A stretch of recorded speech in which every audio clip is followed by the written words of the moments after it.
आज बात करेंगे कि जो हम किसी से एक्सपेक्टेशन करते हैं या फिर बहुत सारी उम्मीदें कर लेते हैं, तो वो एक्चुअल में है क्या। बहुत आपने ऐसे कोट्स सुने होंगे जहाँ लिखा होता है कि किसी से उम्मीदें नहीं करनी चाहिए, आपको बहुत ज़्यादा नुकसान पहुँचाएगी, इस तरीके से कि इनडायरेक्टली आपको हर्ट होगा। उनका मतलब सबका यही होता है ना। देखो, जब मैंने लॉ ऑफ अट्रैक्शन से स्टेज को समझा तो मुझे समझ आया, और ये बात आज ही मुझे रियलाइज़ हुई है। आई एम सॉरी, रियलाइज़ हुई है। क्यों? क्योंकि आज मैं हॉस्टल आई हूँ। ठीक है, हॉस्टल में सिर्फ 3 या 4 जने हैं। ठीक है, वहाँ पर मेरे को आज ये चीज़ रियलाइज़ हुई कि मेरे को बहुत ज़्यादा ना अकेलापन सा लग रहा है। पता नहीं क्यों लग रहा था कुछ टाइम तक पहले कि मुझे बहुत अकेलापन लग रहा है कि काश कोई ऐसा हो जो मेरे से बात करने वाला हो या मेरे साथ हो। यानी कि मैं उम्मीदें लगा रही हूँ। ठीक है, चाहे वो मेरी पेरेंट्स से हो, चाहे मेरे दोस्त से हो, चाहे कुछ भी हो। ठीक है, मेरी रूममेट भी नहीं आई तो मुझे भी कहीं ना कहीं अभी मतलब थोड़ा सा उसकी भी लग रही है, पर हो रहा है कुछ। तो मुझे समझ आया, उम्मीद जब हम किसी से लगाते हैं तो वो हम लैक ऑफ एनर्जी में जाते हैं। जब लैक एनर्जी हम अपनी तरफ अट्रैक्ट करेंगे तो हमें वैसे ही चीज़ें, हमारा डर मैनिफेस्ट होगा, हमारा भय मैनिफेस्ट होगा, हमें चिंता मैनिफेस्ट होगी, हमारी सब कुछ सारी चीज़ें हमें यही दिखेगा, उल्टा उल्टा होता हुआ। और मैं कहती हूँ मेंटल हेल्थ की धज्जियाँ उड़ जाएंगी। अभी कुछ तो थोड़ी देर पहले मेरे साथ यही हो रहा था। फिर जब मैंने अपने आप को कहा कि क्या मैं खुद के लिए काफ़ी नहीं हूँ, मैं किससे उम्मीद लगा रही हूँ।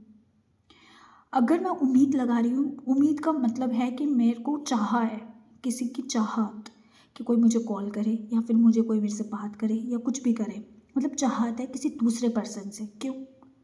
वो तो लैक एनर्जी है ना। अगर लैक एनर्जी में मैनिफेस्ट कर रही हूँ, लॉ ऑफ अट्रैक्शन के अगेंस्ट जा रही हूँ, तो मेरे लिए चीज़ें कैसे होएगी? मेरे लिए तो चीज़ें वर्क कर ही नहीं सकती है ना फिर। तो मुझे समझ आया कि अच्छा, कि जब आप अकेले हो, जब आपको कोई भी बातें खा रही हो, तो आप सबसे बड़े बेस्ट फ्रेंड खुद के होते हो। और जो ये इंसान अपने आप को ये चीज़ समझ लेता है कि यार हम खुद के लिए काफ़ी हैं, उससे नहीं फ़र्क पड़ता फिर। चीज़ें जब दिखे ना, एक्सपेक्टेशन हमेशा कील होती, क्या सुना है ना।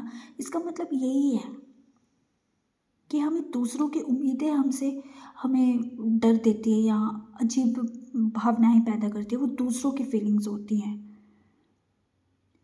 मैं कहती हूँ जो चीज़ें आपको परेशान करती हो ना, उसको त्याग दो, आज से ही त्याग दो। चाहे वो कोई इंसान हो, चाहे कुछ भी हो, चाहे कोई ऐसी नॉन लिविंग थिंग हो, वट एवर। आप खुद हो सबसे पहले, और खुद के बेस्ट फ्रेंड बनो। खुद को इस तरीके से ट्रीट करो कि यार मैं अपनी बेस्ट फ्रेंड हूँ। अच्छा, अगर ये प्रॉब्लम मेरे साथ है तो मैं अपनी बेस्ट फ्रेंड को क्या सलाह देती इसमें। अपने लिए जब हम काम करते हैं ना, तो सामने वाला हमें बहुत पावरफुल तरीके से देखता है, क्योंकि उसे लगता है ये कर ही लेगी यार, ये कर ही लेगी, इसके साथ मेरा फ्यूचर ब्राइट है, इसके साथ मेरी सारी चीज़ें ब्राइट है, ये कर लेगी, मुझे पता है इसका। तो क्यों छोड़ेगा सामने वाला फिर? वो आपसे उम्मीदें लगाएगा, वो आपकी उम्मीदों पे खरा उतरना चाहेगा। ठीक है, भगवान से भी उम्मीद नहीं। उनको सिर्फ इतना नाता रखो कि आपको उनसे प्यार है, उनको आपसे प्यार है, और फिर देखो आपकी झोली झोली कम ना पड़ जाए तो मुझे कहना, वो आपको भर भर के देगा। ठीक है, तो मिलते हैं नेक्स्ट वीडियो में, तब तक के लिए बाय बाय।